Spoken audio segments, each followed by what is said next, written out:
Good evening, everyone. So आज हम BFM chapter number 13 part 3 MCQ में डिस्कस करने जा रहे हैं। क्वेश्चन नंबर 1 है, what is the impact of applying haircuts in financial transaction. तो जब हम फाइनेंशियल, गुड इवनिंग सभी को, फाइनेंशियल ट्रांजेक्शन में हेयर कट अप्लाई कर देते हैं तो उसका प्रभाव क्या होता है। सवाल आपसे ये पूछा जा रहा है। सर कल एबीएम में हम चैप्टर नंबर 14 डिस्कस करेंगे। ओके, एबीएम में चैप्टर नंबर 14 की तरफ बढ़ेंगे। 13 हो गया है, 13 इज डन, 14 की तरफ बढ़ेंगे।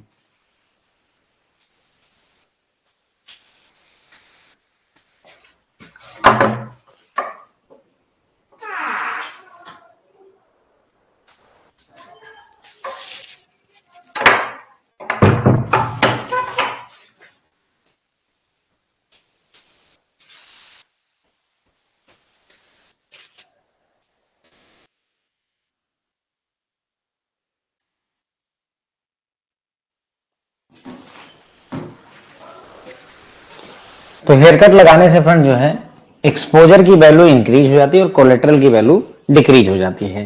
हेयर कट से जो बहुत ज्यादा पूछा जाता हुआ क्वेश्चन है हेयर कट में, देखिए एक होता है आपका ई फॉर एक्सपोजर या लोन, और दूसरा होता है सी फॉर कोलेट्रल। ठीक है, जो सबसे ज्यादा क्वेश्चन पूछा जाता है वो ये है कि अगर जो है एक्सपोजर और कोलेट्रल सेम करेंसी में ना हो, सोचो जो है लोन रुपए में दिया गया है और कोलेट्रल अगर डॉलर में रखा गया है, तो उस केस में कितने परसेंट का हेयर कट लगता है। तो फ्रेंड्स ये 8% का हेयर कट लगता है। कितना? 8% का हेयर कट लगता है।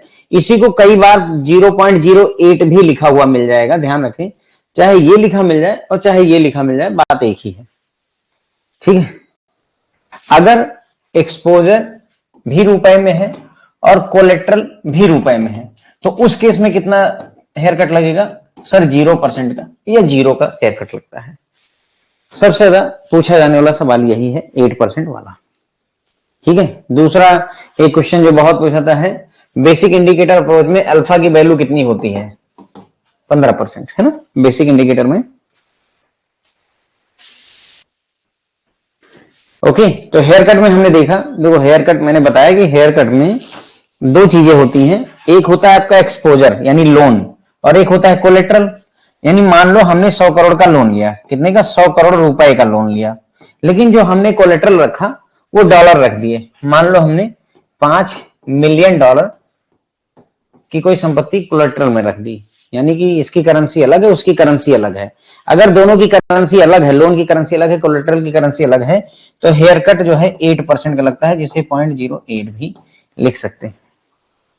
ठीक है, अगर दोनों की करेंसी सेम है तो उस केस में 0% का हेयर कट लगता है। बहुत पूछा था सवाल ये।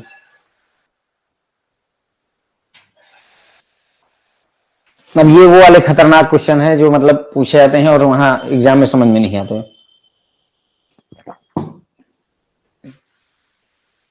Which of the following market risk positions are subject to capital charge requirement? कौन सी मार्केट रिस्क पोजीशन है जो कैपिटल चार्ज रिक्वायरमेंट के लिए, यानी जिनके लिए कैपिटल चार्ज हमें रखना पड़ेगा मार्केट रिस्क में?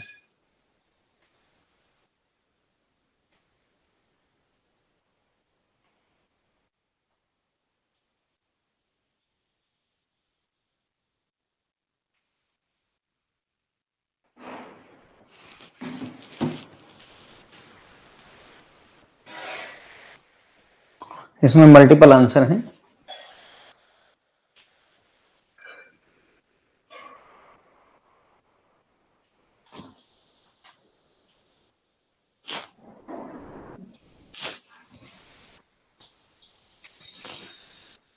तो किस किस के लिए कैपिटल रखना पड़ता है मार्केट रिस्क में, किन किन चीजों के लिए हमें जो है कैपिटल रखना जरूरी हो जाता है?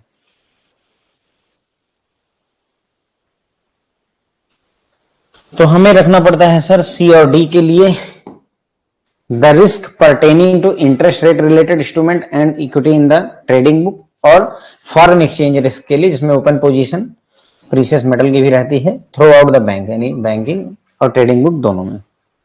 इन दोनों के लिए हमें मार्केट रिस्क के लिए कैपिटल मेंटेन करनी पड़ती है। किसके किसके लिए? इंटरेस्ट रेट रिलेटेड रिस्क अगर है, और इक्विटी रिस्क जो है ट्रेडिंग बुक में, और दूसरा फॉरेन एक्सचेंज रिस्क के लिए, और ये थ्रू आउट बैंक होता है, चाहे वो बैंकिंग बुक हो चाहे ट्रेडिंग बुक हो। ओके, ये इन इन दोनों चीजों के लिए हमें कैपिटल चार्ज की जरूरत होती है। For the purpose of capital adequacy the trading book include which are the following. Capital adequacy purpose के लिए ट्रेडिंग बुक में क्या क्या आता है?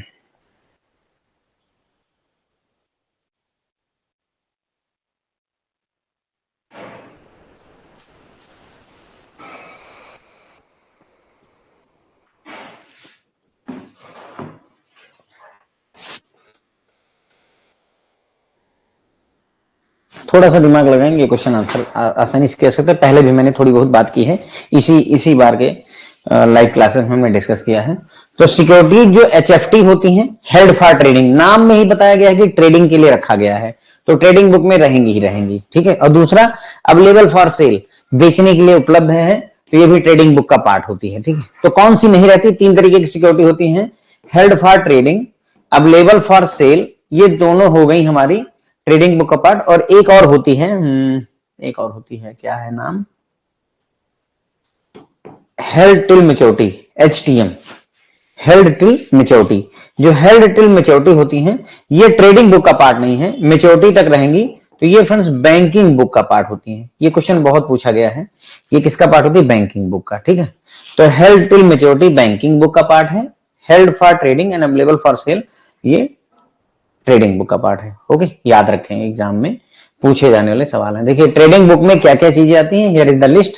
देखिए डेरिवेटिव में जो ट्रेडिंग पोजीशन है, डेरिवेटिव जो है हेजिंग पर्पज के लिए open foreign exchange positions, open gold position, और हेल्ड फॉर ट्रेडिंग और अवेलेबल फॉर सेल्स जो सिक्योरिटी होती है, ये सारी की सारी आपकी ट्रेडिंग बुक का ये सभी पार्ट हैं। इससे भी क्वेश्चन बनाया जा सकता है कि इसमें से कौन सा ट्रेडिंग बुक का पार्ट नहीं। तो ध्यान रखें, ट्रेडिंग बुक में held for trading, available for cell, ये दोनों तरीके की security, open gold position, open foreign exchange position, trade position जो डेरिवेटिव में ली गई है, और डेरिवेटिव में जो हेजिंग वगैरह के लिए ट्रेड बुक पोजीशन है, वो सभी के सभी जो है आपके ट्रेडिंग बुक का पार्ट होती है। Which of the following are the two broad methodology suggested by Basel Committee for computing capital charge for market risk? Market risk के लिए अगर आप कैपिटल चार्ज कैलकुलेट करना चाहते हैं कि कितनी पूंजी रखनी है, तो कौन से दो मेथड जो है बेसल कमेटी ने रेकमेंड किए हैं?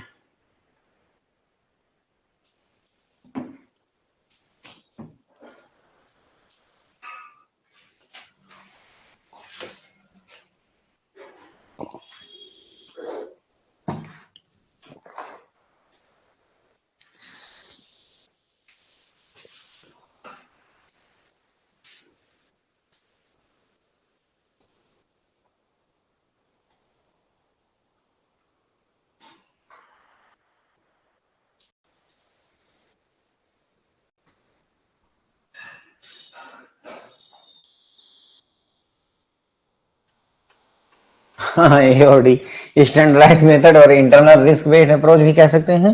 Standard method banks internal risk management model method. ठीक है, चाहे ए हो चाहे डी हो, दोनों ही केसेस आर ओके। ठीक है, एक होता है स्टैंडर्डाइज मॉडल और एक इंटरनल रिस्क बेस्ड अप्रोच। ठीक है, ए ही हो जाएगा।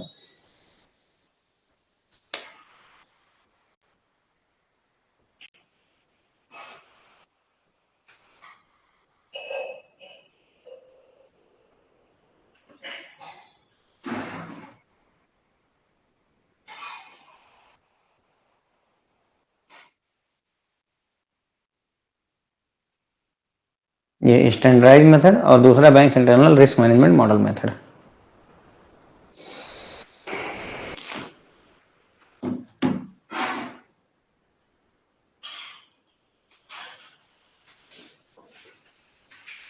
तो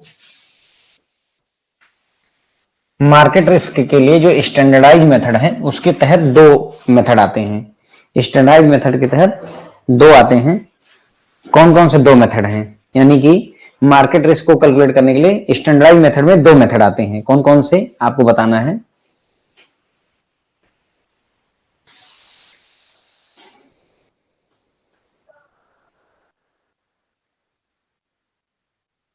ठीक है, तो ये मैच्योरिटी मेथड होता है और ड्यूरेशन मेथड होता है। ओके, तो मैच्योरिटी मेथड, ड्यूरेशन मेथड और एक और कौन सा होता है जो हमारा internal rating based, internal risk based method.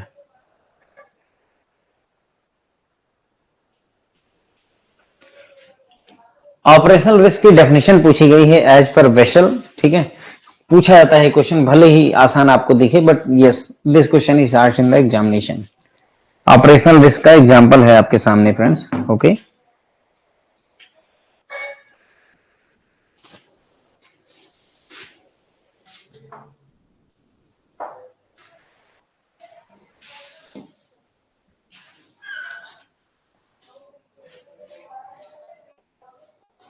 the risk of loss resulting from inadequate or failed internal processes, system, method, external event, जिसमें लीगल रिस्क, स्ट्रेटेजिक और रेपुटेशन रिस्क को छोड़ करके। ठीक, तो ये ऑपरेशनल रिस्क की डेफिनेशन फ्रेंड ध्यान रखें, एग्जाम में पूछी जाती है।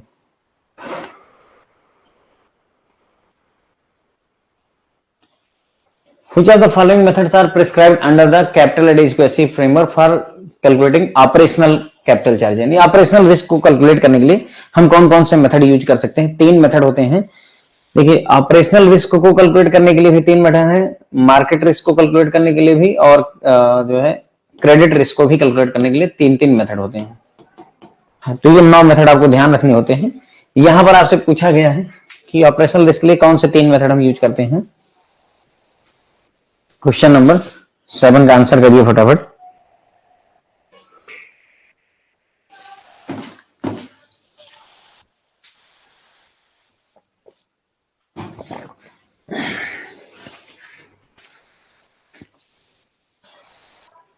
सेवन का ए है बेसिक इंडिकेटर अप्रोच, स्टैंडर्डाइज, ये द स्टैंडर्डाइज अप्रोच होता है, टी उसके लिए लगा हुआ है, the standard advance measurement approach. ठीक है, बेसिक इंडिकेटर अप्रोच में ही अल्फा आता है, अल्फा की वैल्यू 15% होती है, जो कि बहुत ज्यादा पूछा जाने वाला क्वेश्चन है। Okay, basic indicator approach, the standardise approach और एडवांस मेजरमेंट अप्रोच, ये तीन हो गई। ठीक है, ये तीन अप्रोचेज हैं, basic indicator approach, the standardise approach और advance measurement approach operational risk के लिए।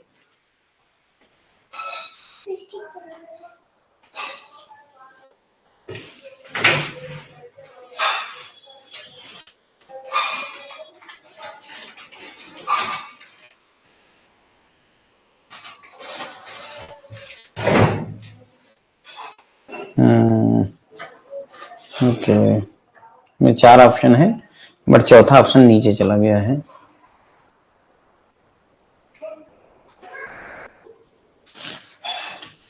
क्वेश्चन नंबर 8 है बेसिक इंडिकेटर अप्रोच में कौन सा स्टेटमेंट करेक्ट है?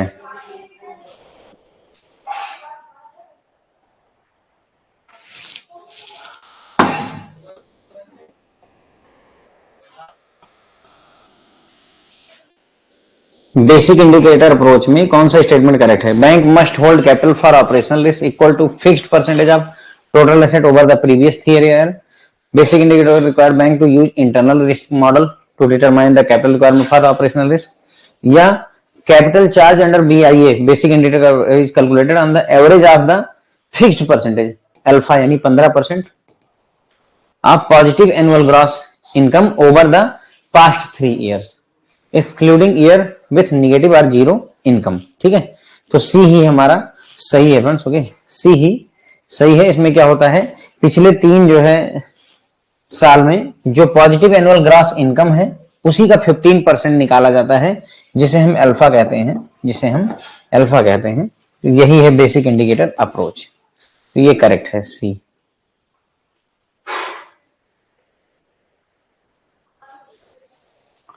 How should bank compute the capital charge for operational risk? Capital charge for operational risk under BIA basic indicator approach में आप capital charge कैसे कैलकुलेट करते हैं? देर आर लाइक 4 मेथड्स दिए हुए हैं, आपको बताना है कौन सा तरीका है जिससे हम कैपिटल चार्ज कैलकुलेट करते हैं।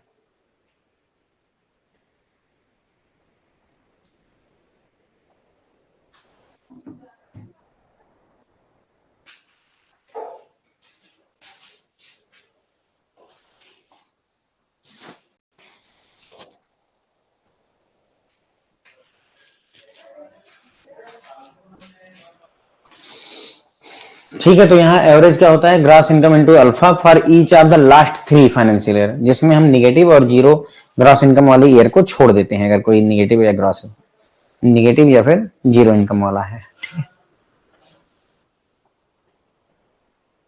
ठीक है, यहां पर मैंने ये बता भी दिया है, अल्फा इज 15%, ये भी याद रखें, बहुत ज्यादा पूछा जाता है।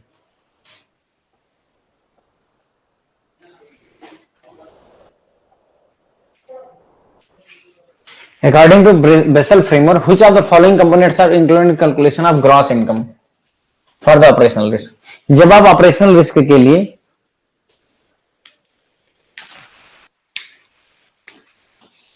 ऑपरेशनल रिस्क के लिए ग्रॉस इनकम कैलकुलेट करते हैं तो क्या फार्मूला यूज करेंगे, सवाल आपसे ये पूछा गया है।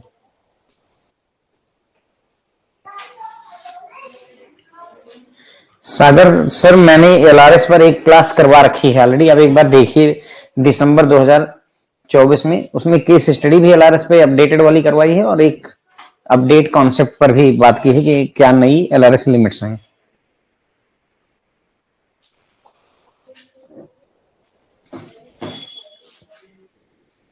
तो ग्रॉस इनकम कैलकुलेट करनी ऑपरेशनल रिस्क के लिए, तो net interest income plus net non interest income excluding insurance income, legal settlement and held till maturity security profit या लॉस, ये वाला फार्मूला यूज किया था किसके लिए, ग्रॉस इनकम ऑपरेशनल रिस्क के लिए जब हम कैलकुलेट करते हैं।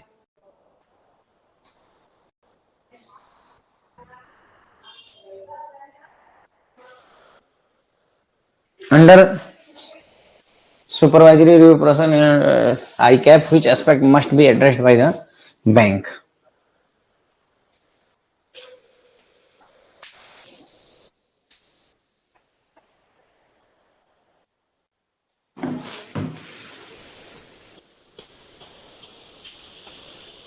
तो सुपरवाइजरी रिव्यू प्रोसेस जो कि आपका पिलर 2 है, आईकैप उसी में आता है, internal capital adequacy assessment process, किस एस्पेक्ट को बैंक को जरूर एड्रेस करना चाहिए, सवाल ये है। तो रिस्क जो कि पिलर 1 में कैप्चर्ड है, ओनली एक्सटर्नल रिस्क जो कि बैंक को अफेक्ट करते हैं, रिस्क जो कि नॉट फुल्ली कैप्चर्ड है पिलर 1 में, रिस्क जो कि नॉट कंसीडर्ड किए गए पिलर 1 में, ये जो फैक्टर एक्सटर्नल है टू बैंक। तो बैंक को ध्यान रखना होता है एसआरपी में और आईकैप के थ्रू ऐसे रिस्क जो पिलर 1 में नहीं कैप्चर किए गए, नहीं कंसीडर किए गए, उनको जरूर ध्यान रखना होता है इसमें। ठीक है, देखिए मेन एस्पेक्ट जो है एसआरपी में आईकैप जो होता है, रिस्क जो फुल्ली कैप्चर्ड नहीं मिनिमम कैपिटल रिक्वायरमेंट में, रिस्क जो कि ना टेकन इनटू अकाउंट है पिलर 1 में, या फैक्टर जो एक्सटर्नल टू बैंक है। ठीक है, फिर आ जाता है क्वेश्चन नंबर 12। मैं पहले क्वेश्चन आपको रिवाइज करवा दूं।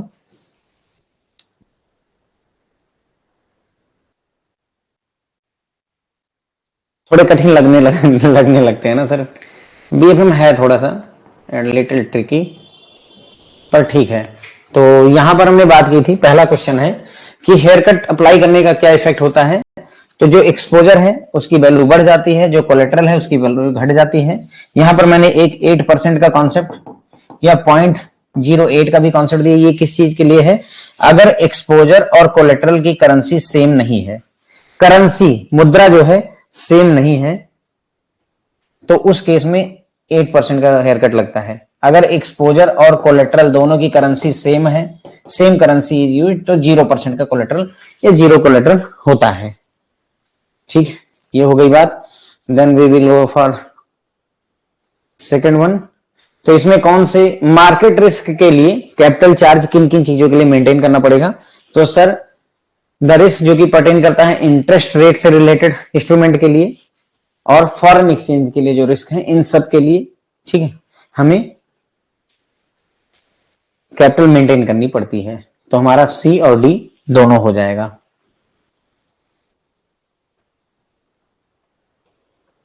फिर इसमें था कैपिटल एडिक्वेसी पर्पज से ट्रेडिंग बुक में कौन कौन सी चीजें ली जाती हैं। तो ट्रेडिंग बुक में held for trading, available for sale दोनों ली जाती हैं।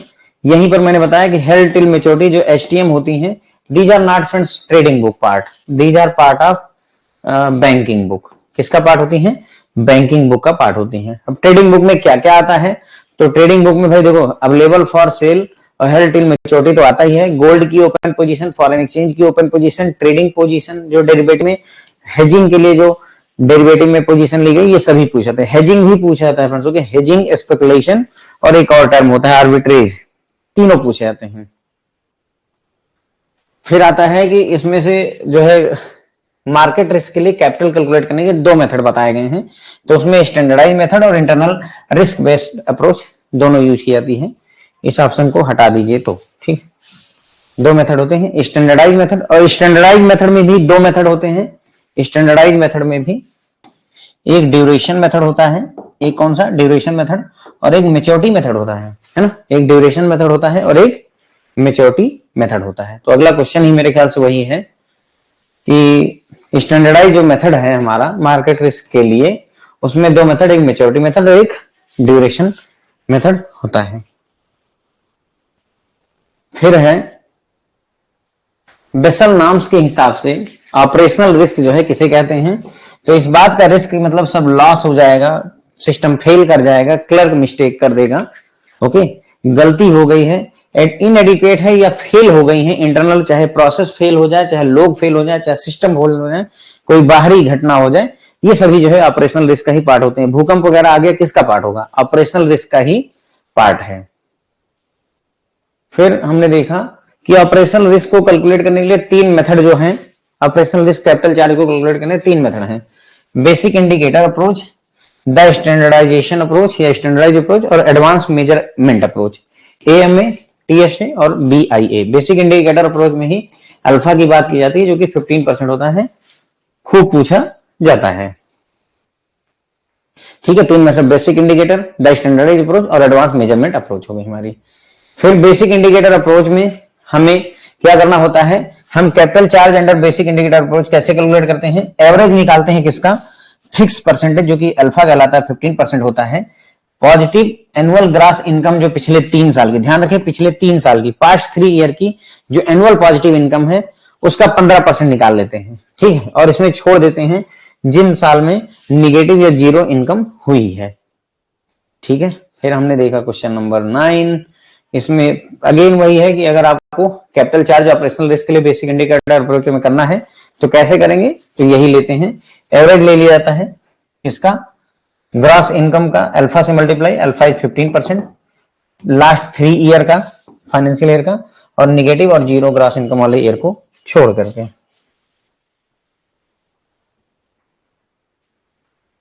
फिर आता है कि अगर जो है आपसे कहा जाए ग्रॉस इनकम कैलकुलेट करिए, क्योंकि अभी हमने देखा ना कि ग्रॉस इनकम को हम अल्फा से मल्टीप्लाई करते हैं जो कि 15% होता है अल्फा, उससे मल्टीप्लाई करते हैं। सवाल यह है कि ग्रॉस इनकम कैसे कैलकुलेट करते हैं, तो सर ये होती है net interest income plus net non interest income, उसमें से एक्सक्लूड किया जाता है इंश्योरेंस इनकम को, लीगल सेटलमेंट, एचटीएम सिक्योरिटीज वगैरह के प्रॉफिट और लॉस को, इनको छोड़ करके बाकी जितना होता है वो सब जोड़ लिया जाता है। ठीक है, उसके बाद में हमने ये देखा कि सुपरवाइजरी रिव्यू प्रोसेस में जो आई कैप है पूछा था फ्रेंड्स, आई कैप से सवाल आते हैं।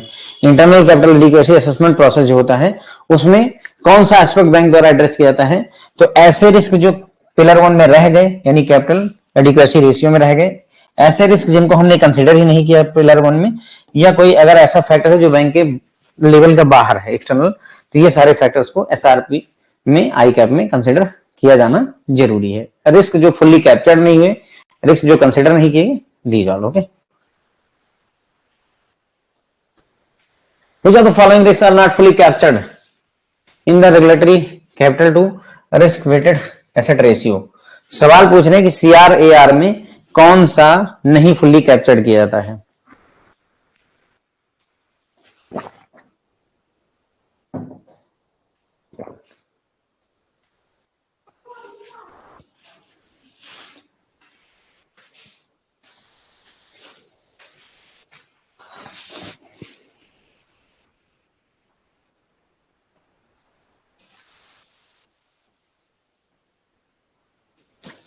तो ध्यान दीजिए, अगर हम CRAR वगैरह कैलकुलेट करते हैं तो उसमें हम ऑपरेशनल रिस्क की बात करते हैं, क्रेडिट रिस्क की बात करते हैं और मार्केट रिस्क की बात करते हैं। यही 3 रिस्क फ्रेंड्स कवर किए जाते हैं, बाकी कुछ नहीं कवर किया जाता है। तो ना तो इंटरेस्ट रेट रिस्क लिया जाएगा, ना क्रेडिट कंसेंट्रेशन रिस्क, ना लिक्विडिटी रिस्क, ना सेटलमेंट रिस्क, कुछ भी कवर नहीं होता है। सिर्फ 3 रिस्क कवर करके वेसल चलती है, ऑपरेशनल रिस्क, क्रेडिट रिस्क और मार्केट रिस्क।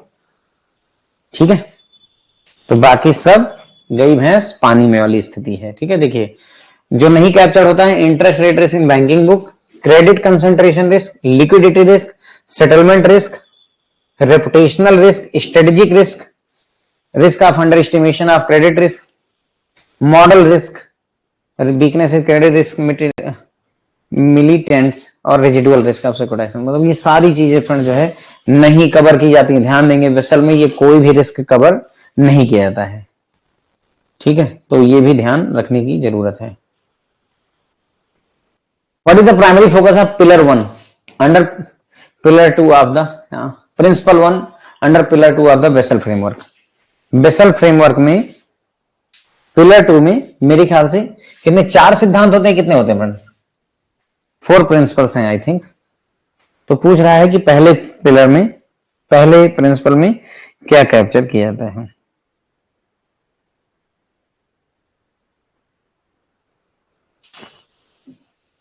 सेवन है। एक बार देख लीजिए सर, मुझे अभी एग्जैक्टली याद नहीं है, लेकिन ये क्वेश्चन भी पूछा जाता है कि मतलब एक 4 है, एक 7 है, ऐसा ही कुछ है।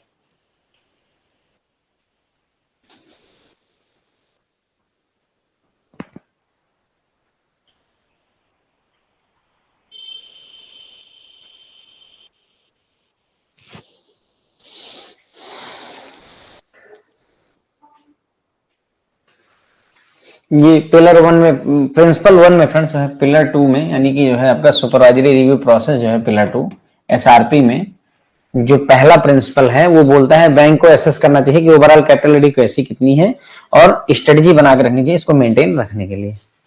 स्ट्रेटजी बना के रखनी चाहिए इसको मेंटेन करने के लिए। So A will be the answer. Which of the following is not a key component of ICAAP? ICAAP का की कंपोनेंट नहीं है।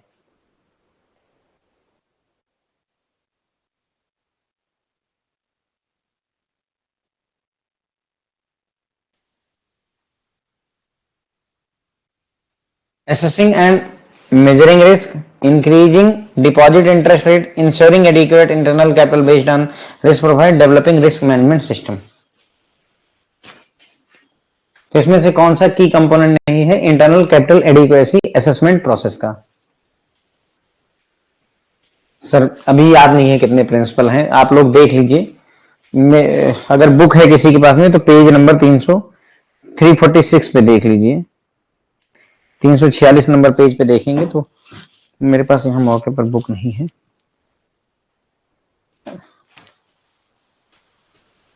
तो कौन सा की कंपोनेंट नहीं है? तो इंक्रीजिंग डिपॉजिट इंटरेस्ट रेट का कोई मतलब नहीं आई कैप से ना। इंटरेस्ट रेट हम डिपॉजिट पर बढ़ा देंगे, एफडी पर इंटरेस्ट रेट बढ़ाने का आई कैप से कोई लेना देना नहीं है, ये जनता के लिए है। आई कैप में तो यही रिस्क मेजरमेंट है ना, पर्याप्त सिस्टम अच्छा हो, रिस्क मैनेजमेंट सिस्टम तगड़ा हो, like that. Which of the following is not a feature of sound risk management system? 4 he principal है ना? हाँ ठीक है, 4 प्रिंसिपल होते हैं फ्रेंड जो है एसआरपी में, सुपरवाइजरी रिव्यू प्रोसेस में टोटल 4 सिद्धांत होते हैं, 4। ठीक है, मैं सही था इसका मतलब। Thank you so much.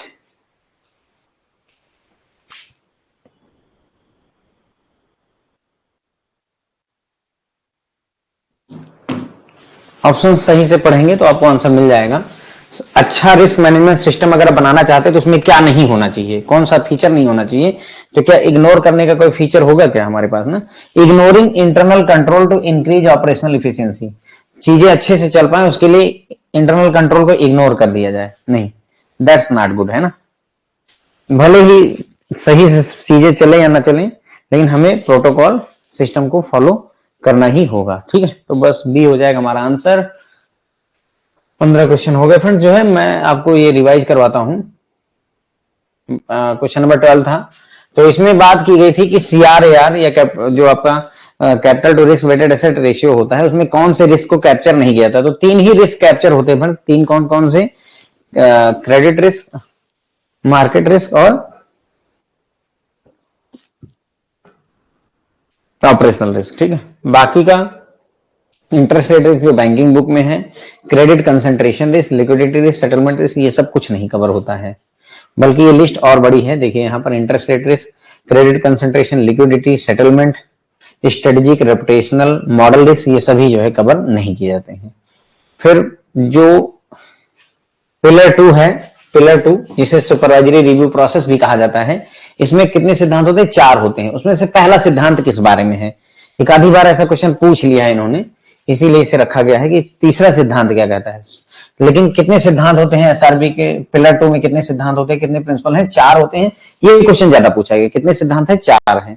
किसमें क्या है वो कम पूछा गया, लेकिन ये जरूर पूछा गया है। 4 सिद्धांत होते हैं, उसमें से पहला जो प्रिंसिपल है, that's talk about this, bank should assess their overall capital adequacy and have a strategy to maintain it.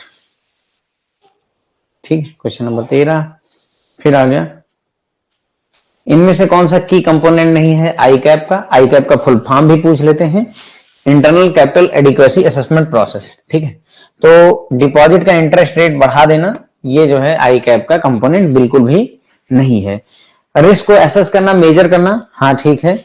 उसके बाद में adequate internal capital based on risk profile होनी चाहिए, पर्याप्त कैपिटल हमारे पास हो, ये भी। रिस्क मैनेजमेंट सिस्टम डेवलप करना, ये सारी चीजें आई कैप का पार्ट होती हैं। एफडी के इंटरेस्ट रेट से कोई लेना देना नहीं होता है। ठीक है, फिर क्वेश्चन नंबर 15 है, एक अच्छा जो है रिस्क मैनेजमेंट सिस्टम अगर आप डेवलप करना चाहते हैं, बनाना चाहते हैं, उसमें क्या फीचर नहीं होना चाहिए?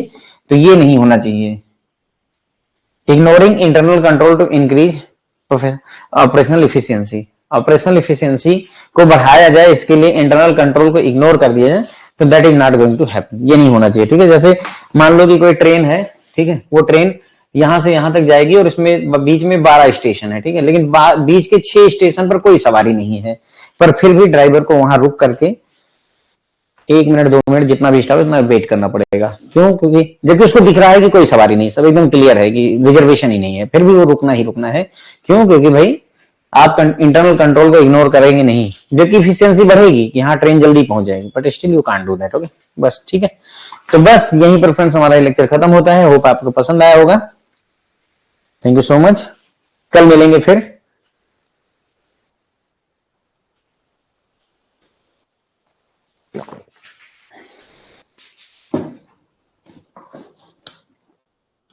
न्यूमेरिकल सर मॉड्यूल ए और मॉड्यूल बी के न्यूमेरिकल जरूर कर लीजिए, काम आ जाएंगे। ठीक है फ्रेंड, तो अब जो है गुड नाइट है हमारी तरफ से।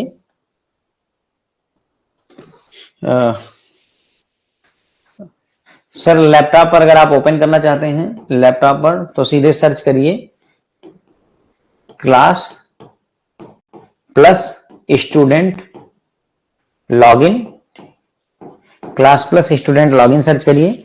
वहां पर जब आपका पेज खुलेगा तो वहां पर पूछेगा जो है कि ऑर्गेनाइजेशन कोड क्या है, तो SVKJM डाल दीजिएगा ऑर्गेनाइजेशन कोड और अपना मोबाइल नंबर डालिएगा, एक OTP आएगा डाल दीजिएगा और गुड टू गो रहेंगे आप। ओके, सेम टाइम है 7:30 पे ABM की क्लास करेंगे और 8:30 पे BFM की क्लास करेंगे, थोड़ा बहुत अप डाउन हो जाएगा। 3 रिस्क जो हैं वो ऑपरेशनल रिस्क है, क्रेडिट रिस्क है और मार्केट रिस्क है। Operational risk, market risk, credit risk. ठीक है, चलिए ठीक है सर, सभी को गुड नाइट मेरी तरफ से, कल फिर मिलेंगे। Thank you so much friends. अभी भी चैप्टर नंबर 13 ही कंटिन्यू करेंगे BFM में। ठीक है, BFM में हम चैप्टर नंबर 13 ही कंटिन्यू करेंगे, ABM में कल चैप्टर नंबर 14 जो है स्टार्ट करेंगे। ठीक है, मॉड्यूल बी चल रहा है।